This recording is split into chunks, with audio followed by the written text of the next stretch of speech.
Hello guys अस्सलामु अलैकुम welcome to my new blog. আজকে আমরা ভিডিওটা স্টার্ট করছি। এখন বাজে রাত ওই 1:30টার মতো। তো আজকে আমাদের একটু তাড়াতাড়ি খাওয়া হয়ে গেছিলো, মানে ডিনার হয়ে গেছিলো। তো সেই জন্য এখন খিদেও পাচ্ছে। তো এখন কি খাওয়া যায় আমার মেয়ে বললো যে মা একটা রেসিপি বানাও। এত রাত্রে কি রেসিপি বানাই বলো তো? তো চিন্তা ভাবনা ছিল যে সকালে পাউরুটি বানাবো।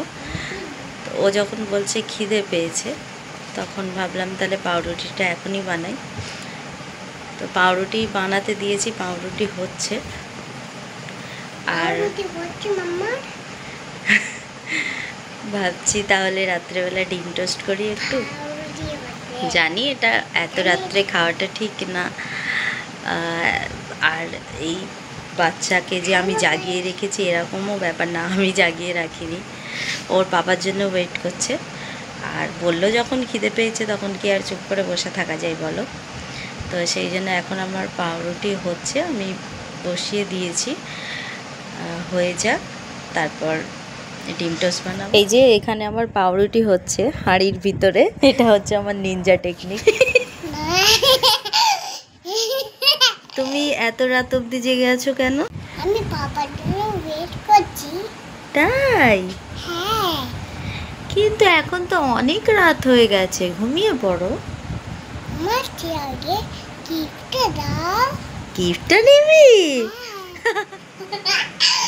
বেটার কি অবস্থা করেছে খাটের উপরে।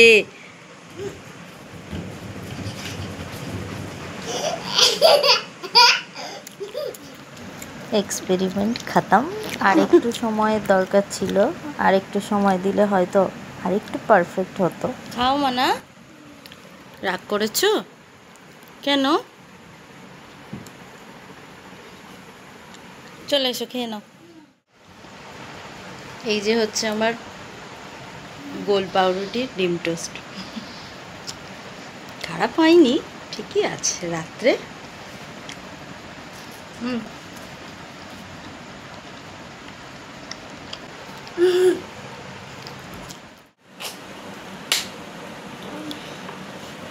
এবার ফিটারে দুধ নিয়ে আসি, খেয়ে ঘুমাবে তো?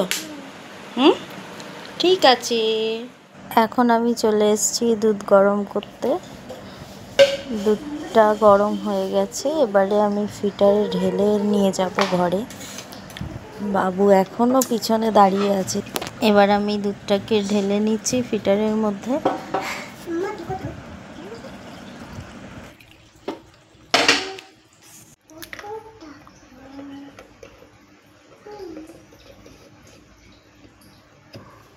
চলো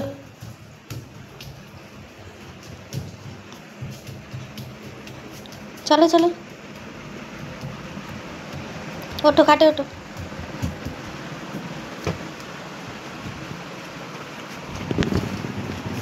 এ নাও, যাও শুয়ে পড়ো।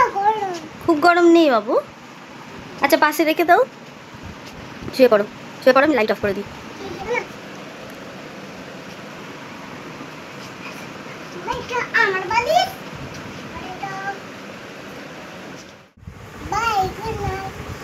ঘুমিয়ে পড়ো, দুধ নিয়ে নাও, টাটা করো।